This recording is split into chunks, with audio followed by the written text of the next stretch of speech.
नमस्कार, मैं हूं सौरभ जौहरी और जनहित के इस खास कार्यक्रम में आपका स्वागत है।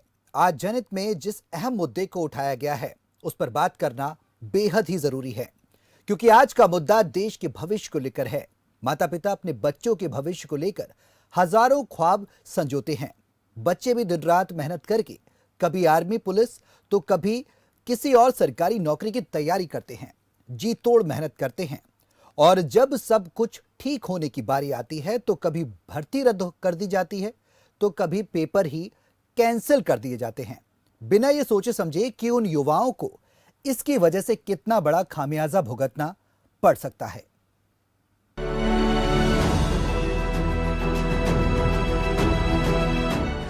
कभी पेपर कैंसिल तो कभी भर्ती रद्द, कभी 10 सेकंड की देरी ने फेरा मेहनत पर पानी, तो कभी सामने आती है प्रशासन की कारस्तानी। कभी सरकार बदलते ही फैसला बदलता है तो कभी सत्ता का नशा सिर चढ़कर बोलता है। जी हां, हम ये बात यूं ही नहीं कह रहे, ऐसा होता है इसलिए कह रहे हैं। एक युवा बड़े अरमानों के साथ दिन रात मेहनत करता है, दिन देखता है न रात, बस पढ़ाई करता है, कभी सड़कों पर दौड़ लगाता है तो कभी किताबों के हर पन्ने को ध्यान से पढ़ता है। वो जिंदगी की हर सुख सुविधाएं भूलकर बस अपने लक्ष्य को पाना चाहता है।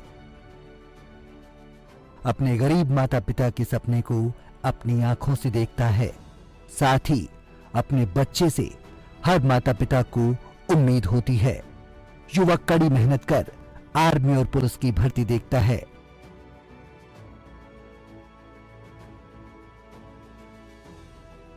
हर मुश्किल टारगेट को पार करता है, मंजिल को पाना नजदीक ही होता है कि भर्ती रद्द कर दी जाती है क्योंकि वहां की सरकार बदल जाती है। ये देश की विडंबना नहीं तो फिर क्या है। कभी सरकार बदलते ही फैसले बदल जाते हैं तो कभी किसी महामारी को आगे करके भर्ती रद्द कर दी जाती है, तो कभी पेपर लीक हो गया ऐसा बोलकर पेपर ही कैंसिल कर दिया जाता है। इससे उन युवाओं के दिल पर क्या बीतती है, इस बारे में कोई नहीं सोचता। आज हम आपको कुछ उदाहरण देने वाले हैं और कुछ वीडियो भी दिखाना चाहते हैं जिसमें युवा अपना दुख तकलीफ बयां करते दिखाई दे रहे हैं। सबसे पहले बात यूपी की ही कर लेते हैं, जहां पर पुलिस की भर्ती रद्द की गई। बिना ये सोचे समझे कि जिन युवाओं ने इस भर्ती के लिए जी तोड़ मेहनत की उनका क्या होगा। किसी भी सरकार या प्रशासन का तो ये सिर्फ फैसला मात्र होता है, लेकिन युवाओं का पूरा भविष्य ही खराब हो जाता है। कई युवाओं को दोबारा मौका ही नहीं मिलता कि वो फिर से कोशिश कर सकें, क्योंकि उनकी उम्र निकल जाती है।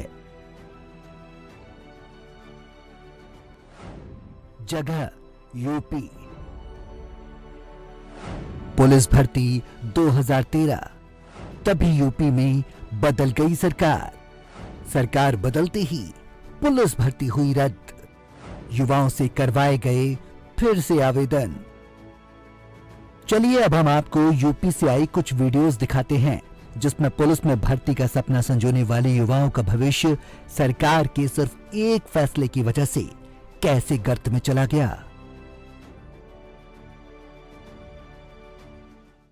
और 2013 की भर्ती जैसे फॉर्म निकले उसके बाद वैकेंसी सरकार बदल गई। बहन जी की सरकार थी, अखिलेश यादव पूर्ण बहुमत से सरकार बना के आ गए, उन्होंने भर्ती कैंसिल कर दी। अपने तरीके से फिर दोबारा आवेदन कराए। आवेदन कराने के पश्चात हमने फिर फिल किया फॉर्म और फिर एग्ज़ाम हुआ।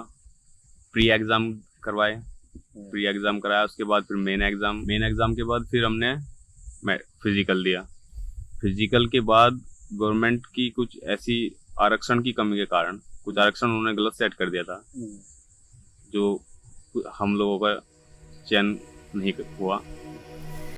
साल 2018 युवाओं ने न्याय मांगा तो मिली पुलिस की लाठियां। कई साल तक हमारा केस चलता रहा। फिर 2000 हमने धरने भी दिए लखनऊ में, हमारे जैसा हम पुलिस विभाग से थे, उसी में हम चयनित होने वाले थे। वहाँ हम लोगों पर पानी की बौछारें भी की गई, लाठीचार्ज भी किया गया। फैसला सरकार का, मानसिक तनाव से गुजरता है युवा। आखिर देश के भविष्य के साथ ये कैसा खिलवाड़। भाई अब तो मानसिक तनाव भी रहता है, ये सब चीजें, क्योंकि सब कुछ क्वालिफाई होने के पश्चात भी हम ऐसे विदाउट जॉब के हम बैठे हैं। अब चलिए यूपी के दूसरे युवा से मिलवाते हैं जिसने कभी एक सुनहरे भविष्य का सपना संजोया था, लेकिन आप खुद ही देख लीजिए उसका भविष्य आज कैसे मिट्टी में मिल चुका है। इस युवा ने भी साल 2013 में यूपी पुलिस भर्ती के लिए जी तोड़ मेहनत की थी, लेकिन भर्ती रद्द होने की वजह से आज इसकी जिंदगी तबाह हो गई।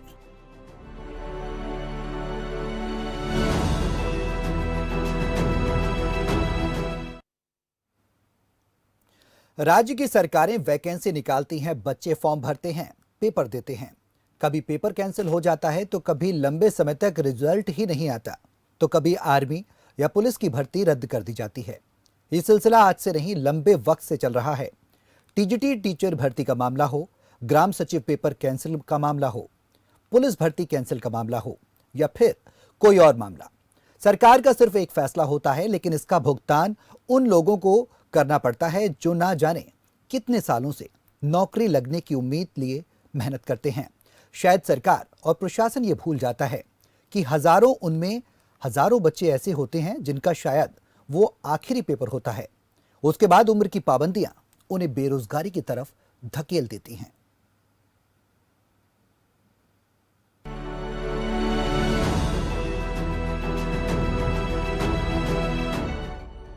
ये तो कुछ भी नहीं है। इससे ज्यादा दुख की बात क्या होगी कि जब विद्यार्थी अपनी जान जोखिम में डालकर एग्जाम सेंटर पर पहुंच भी जाते हैं तो उसे यहां वहां पहले तो घुमाया जाता है, बाद में टाइम हो गया ऐसा कहकर अंदर एंट्री ही नहीं दी जाती। ऐसे न जाने कितने मामले सामने आ चुके हैं। जरा सोचिए, सालों की मेहनत सेकंडों में मिट्टी में मिल जाए तो इससे बड़ी शर्म की बात क्या होगी प्रशासन के लिए, साथ ही हर राज्य की सरकार के लिए। हाल ही में एक मामला सामने आया जिसकी बहुत निंदा भी हुई। मामला ज्यादा सालों का नहीं है जिसे नजरअंदाज किया जा सके। अभी इसी साल यानी 2021 का है। रीट की परीक्षा थी। छात्र बसों में लटक कर, ट्रेनों में लटक कर परीक्षा केंद्र पहुंचे, लेकिन वहां पर ड्यूटी पर तैनात कर्मचारियों ने बच्चों को अंदर घुसने ही नहीं दिया। एक लड़की तो बेहोश तक हो गई, लेकिन कर्मचारियों का दिल जरा भी नहीं पसीजा। इससे बड़ी शर्म की बात तो यह रही कि इस पर किसी तरह का कोई विचार तक नहीं किया गया ताकि भविष्य में किसी बच्चे के साथ ऐसा ना हो। चलिए उस समय आई एक वीडियो आप देख लीजिए, कैसे लड़की अपनी भविष्य की दुहाई देती रही, वो बेहोश हो गई, लेकिन वहां का स्टाफ सिर्फ और सिर्फ बदतमीजी ही करता रहा।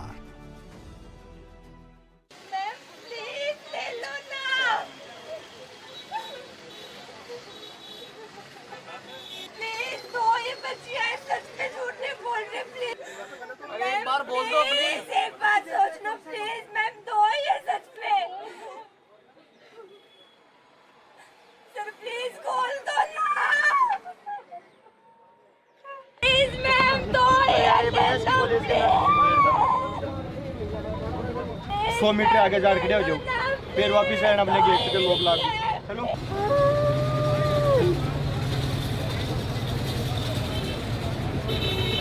जाता नहीं, बस वह लोक लगा रहा जाता नहीं, पर ऐसा मैं एकदम फिक्स टाइम पर पहुंच रहा ताकि उस साइड से ले रहे हैं, उधर जाओ, फिर इधर आए तो इधर ही लॉक लग गया था। उस गेट पे जाओ, उधर गए ना तो फिर उधर वाले ने इधर भेज दिया, फिर वो बोल रहे हैं उधर से बढ़ेंगे, उधर गए तो वापस ताला लगा दिया। फिर हमने यहाँ पर बाइक थामी थी, टाइम पूछा था भैया को, बोले कि अभी 5-7 मिनट शेष है, उधर गए, यहाँ पर आए तो कि उधर से ले रहे हैं, उधर गए तो लॉक कर दिया उन्होंने। ये कौन सी बात हुई? आप भी जाओगे कल्पना पर चलिए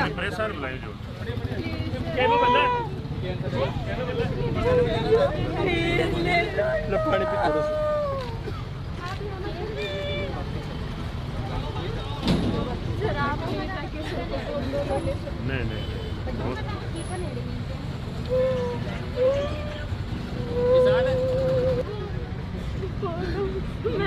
मैम बोल दो आप जाके। बात सही है आपकी, सब कुछ करके 9:35 होगी लगभग। तब मैं देखो अब तक एंट्री किया कोई नहीं, मैं गेट के ऊपर आया, बोले गेट बंद हो। जब बच्चा 200 मीटर दूरी खड़ा करना आना, फिर बाद में बैठे गेट बनाए। बाकायदा कॉलेज का CCTV चेक करवा लो। 9 बजे यहाँ आके उतरा था मैंने, तो पहले इन्होंने कहा उस गेट से एंट्री होगी, तो हम वहाँ जाके खड़े हो गए। उस गेट से थोड़ा सा आगे गाड़ी खड़ी थी, उसके पास खड़े हो गए। फिर वो एक गाड़ी आई अनाउंस करते हुए, उसने बोला कि 100 मीटर दूर चले जाओ, यहाँ पे कोई खड़ा नहीं रहेगा। तो हम थोड़ा आगे चले गए।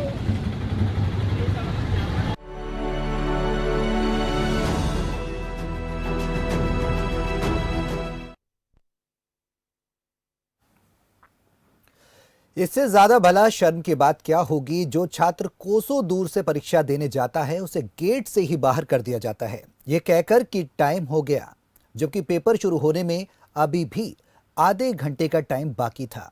सिर्फ एंट्री टाइम बंद होने के नाम पर छात्रों को बिना कुछ सोचे समझे बाहर कर दिया जाता है, जिससे न सिर्फ इंसानियत शर्मसार होती है बल्कि युवाओं के भविष्य के साथ कैसा खिलवाड़ भी होता है। इस तरह की तस्वीरें प्रशासन की व्यवस्थाओं का काला चिट्ठा खोलने के लिए भी काफी हैं।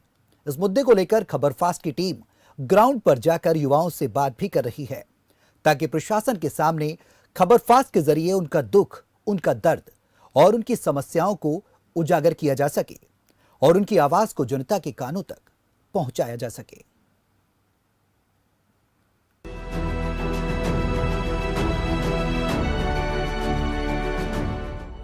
राजस्थान युवाओं से बात करने पहुंची खबरफास्ट की टीम। कैमरे के सामने युवाओं ने बयां किया दर्द। जैसा कि आपको मालूम है, खबरफास्ट हमेशा जनहित के मुद्दे उठाता आ रहा है। आज हम चर्चा करेंगे पेपर कैंसिल या पेपर जो निरस्त हो जाता है उनके ऊपर विचार विमर्श करेंगे इन बच्चों के साथ कि इनको किस तरह की परेशानियों का सामना करना पड़ता है। दूर दराज इनके एग्जाम सेंटर आते हैं, वहाँ किस प्रकार की माकूल व्यवस्था इनको मिलती है, बसों में ट्रेनों में इनको किस प्रकार से जाना पड़ता है, वहाँ के स्टाफ का क्या व्यवहार होता है।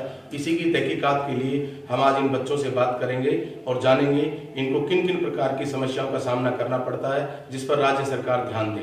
उस समय जैसे ही हम सेंटर पर पहुँचते हैं तो वहाँ पर अम्बाड़ा में सेंटर था, तो वहाँ पर हमें सूचित किया गया कि भाई आपका पेपर है वो लीक हो गया है, और जो भी वैकेंसी आती है वो उसमें एक तो वो डिले बहुत चली जाती है, बहुत लंबा समय खींचती है जी। उसके बाद में वो सेंटर भी है वो बहुत दूर दिए जाते हैं, वो राजस्थान गवर्नमेंट है जो कोई भी व्यवस्था नहीं कर पाती है और हमें बहुत सारी समस्याओं का सामना करना पड़ता है। राजस्थान गवर्नमेंट ने ये निःशुल्क बसें तो चला दी, लेकिन उन्होंने पूरी व्यवस्था नहीं की है, जिस वजह से हमें जान जोखिम में डालकर सफ़र करना पड़ता है। फिर हम एग्जाम सेंटर पहुंचते हैं तो वहाँ भी यही खबर मिलती है, या तो हमारा पेपर कैंसिल हो जाता है, पोस्टपोन हो जाता है, या फिर लीक हो जाता है। क्या आपने सुना इनकी क्या समस्या थी? इनकी सबसे बड़ी समस्या है कि प्रशासन का कोई सहयोग नहीं होता है, प्रशासन किसी भी प्रकार का सहयोग नहीं कर पा रहा है। ये विद्यार्थी अपनी जान जोखिम में डालकर बसों व ट्रेनों की छत पर बैठकर एग्जाम सेंटर तक पहुंचते हैं और एग्जाम सेंटर पर पहुंचने के बाद इनको पता लगता है कि आपका जो पेपर है वो पोस्टपोन्ड हो गया है या आपका पेपर निरस्त हो गया है। अब हम अगले विद्यार्थी। कई बार ये दिक्कत आ जाती है कि मैं कोई भी फॉर्म भरता हूँ तो एक तो फीस ज़्यादा लगती है हमारे को, कि परिवार में सामान्य परिवार है कोई ऐसी दिक्कत आती है कि फीस भी ज़्यादा लगती है राजस्थान सरकार की हमेशा जी। फिर आज मैंने फार्म लगा दिया, उसका 2 साल बाद में राजस्थान सरकार पेपर करवा रही है। फिर मान लो आज मैंने सेंटर भरा है अलवर का जी, तो सेंटर अलवर की बजाय कहाँ कभी जोधपुर दे देते हैं, कभी जैसलमेर देते हैं, और ना आने जाने की कोई ऐसी वो सुविधा होती है कि भाई हम चले जाएँ वहाँ पर पहुँचे टाइम से। जैसे भी भीड़ भाड़ में हम जाते हैं वहाँ 1 मिनट भी लेट हो गया वहाँ पहुँचने के बाद तो एंट्री नहीं दी जाती है जी, और काफ़ी समस्याओं का सामना होता है इसमें। फिर भी हालांकि हम पहुंचते हैं, कैसे भी पहुंचो, वहां जाके पता करते हैं, जैसे सेंटर में भीतर प्रवेश करते हैं पता चलता है कि भर्ती आपकी कैंसिल हो गई है। तो कैंसिल भर्ती एकदम से तो होती नहीं है, राजस्थान सरकार को ये भी पता होता है जी। तो ये सोचना हमको पहले दी जाए कि आपकी भर्ती कैंसिल हो गई है तो हमारा खर्चा भी नहीं लगे यहाँ जहाँ पहुँचे हम सेंटर पर। अब इनकी सबसे बड़ी समस्या ये है कि इन्होंने जो एग्जाम सेंटर भरा, मान लीजिए अलवर एग्जाम सेंटर भरा है, तो इनका एग्जाम सेंटर अलवर ना आके जैसलमेर, बाड़मेर, भीलवाड़ा इस साइड में एग्जाम सेंटर आता है। इनको जाने में समस्या होती है। और मध्यम परिवार के जो विद्यार्थी होते हैं उनके लिए सबसे बड़ी समस्या होती है पैसों को लेकर, क्योंकि इनके जो पिता होते हैं, कोई फार्मर होता है, कोई छोटी नौकरी करता है, तो पैसे का इनके पास इकट्ठा नहीं होना ये सबसे बड़ा कारण है। और यदि पैसा नहीं होता है तो दूर दराज जाने में बहुत भारी समस्याओं का सामना करना पड़ता है। आप क्या प्रॉब्लम ये है कि जैसे एग्जाम होते हैं तो ये पेपर लीक हो जाते हैं या फिर करप्शन की वजह से ये सब होता है। तो जो मैं एसएससी का एस्पिरेंट हूँ तो मेरे को काफ़ी टाइम हो गया एसएससी की तैयारी करते हुए, ये मायने रखता है। और मैं एक मध्यम परिवार का बच्चा हूँ, मेरे फैमिली वाले भी सोचते हैं कि कितने टाइम से वेट कर रहे होते हैं कि किस दिन सिलेक्शन होगा, पर सिर्फ पेपर लीक होने की वजह से ही मेरिट लिस्ट हाई चली जाती है। अब आपने इनकी समस्या भी सुनी। सब बच्चों की समस्या यही है कि एग्जाम सेंटर दूर दराज आ जाता है और इनके पेपर मोस्टली कैंसिल हो जाते हैं। और पेपर कैंसिलेशन के लिए समस्या ये होती है, एक बार तो ये दूर सर्कल जाते हैं, फिर वापस इनको आने में इनका पैसा भी खर्च होता है, इनका किराया भी लगता है, रहने सहने में भी इनको व्यवस्था वहाँ माकूल व्यवस्था उपलब्ध नहीं हो पाती है। मेरा नाम डिम्पी शर्मा है।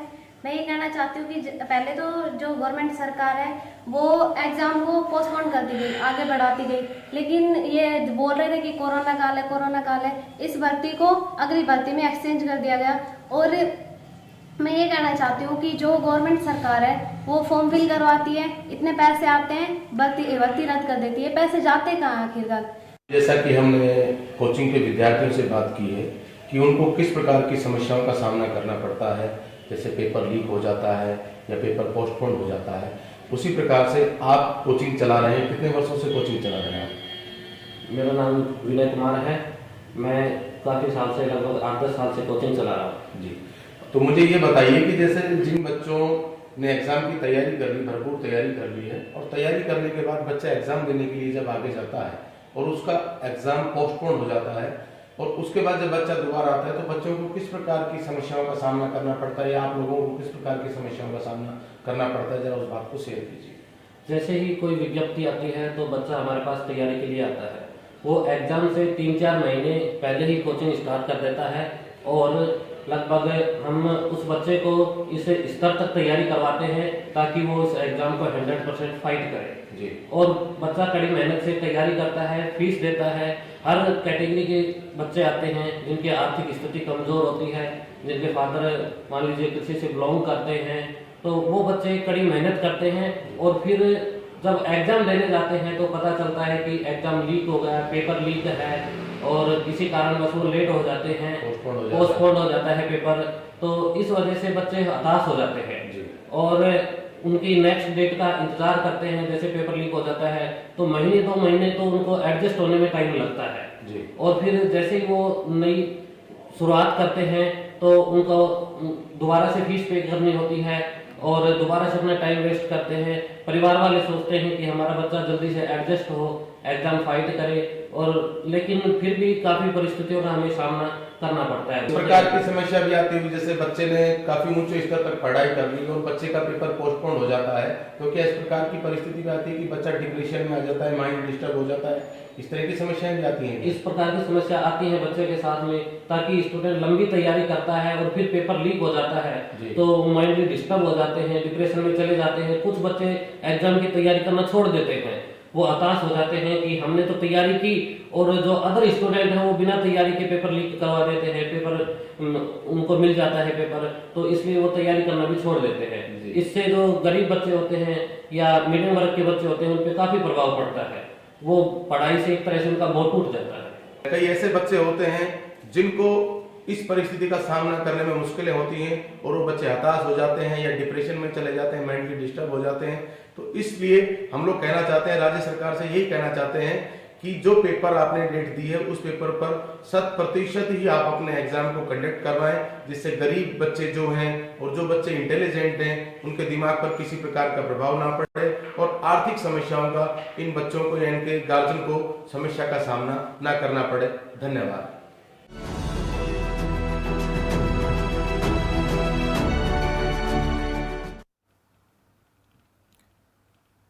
राजस्थान में युवाओं ने खबर फास्ट के कैमरे के सामने किस तरह से अपना दर्द बयां किया वो आपने सुना ही। इसी सिलसिले में खबर फास्ट की लखनऊ टीम भी पड़ताल कर रही है। जैसा कि हम पहले भी बता चुके हैं कि यूपी में भी एक बार नहीं बल्कि कई बार भर्तियां रद्द कर दी गईं, जिससे युवा बेहद हताश हुए। हमारे कैमरे के सामने क्या कह रहे हैं युवा, आप उसे भी सुन लीजिए।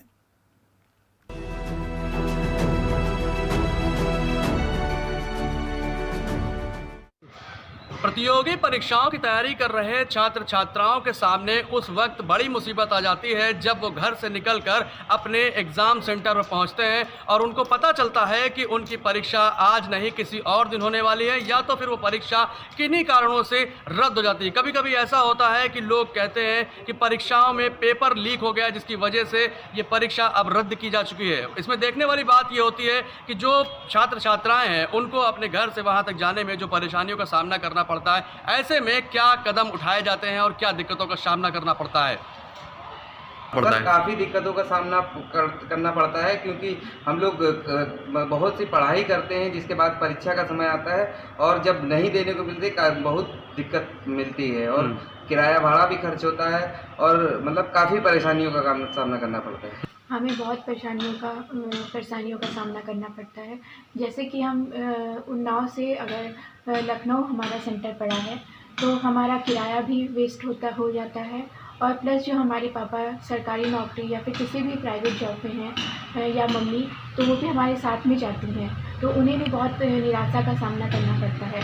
और बच्चा इतनी मेहनत से लगन से अपनी तैयारी करता है और कोचिंग ज्वाइन करता है, इतनी मतलब फीस देता है वो, लेकिन उसे निराशा ही हाथ लगती है। ये तो थोड़ा दिक्कत तो ज़्यादा आती है जब बच्चा अपने घर से निकल के पूरी तैयारी करके जब वो जाता है सेंटर पे और उसको पता चलता है अचानक कि हमारी परीक्षा कैंसिल हो गई।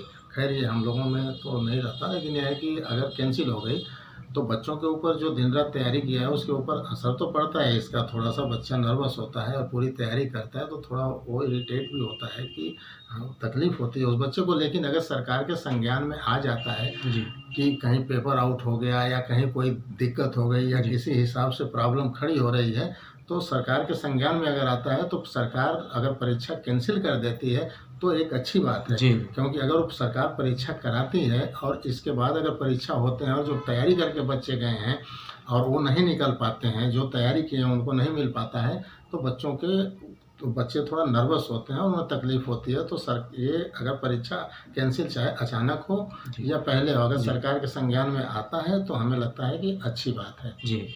प्रतियोगी परीक्षाओं की तैयारी कर रहे छात्र छात्राओं के सामने उस तरीके से जब मुसीबत का सामना करना पड़ता है, तो ऐसे में सरकारों को भी ये सोचना चाहिए कि जो भी बच्चे अपने घर से सेंटर पर जाते हैं और अचानक उन्हें पता चलता है कि उनकी परीक्षाएं किसी कारणवश रद्द कर दी गई हैं या फिर टाल दी गई हैं, तो ऐसे में सरकारें हालांकि उनके उज्जवल भविष्य के लिए परीक्षाएं तो आयोजित करती ही हैं, लेकिन जब इस तरीके की दिक्कतों का सामना उन बच्चों को करना पड़ता है तो ऐसे में सरकारों की भी जिम्मेदारी बनती है कि किसी न किसी तरीके से इनमें बच्चों को राहत पहुंचाई जाए। कैमरामैन आशीष के साथ मैं अविरल अग्निहोत्री, खबर फास्ट, लखनऊ।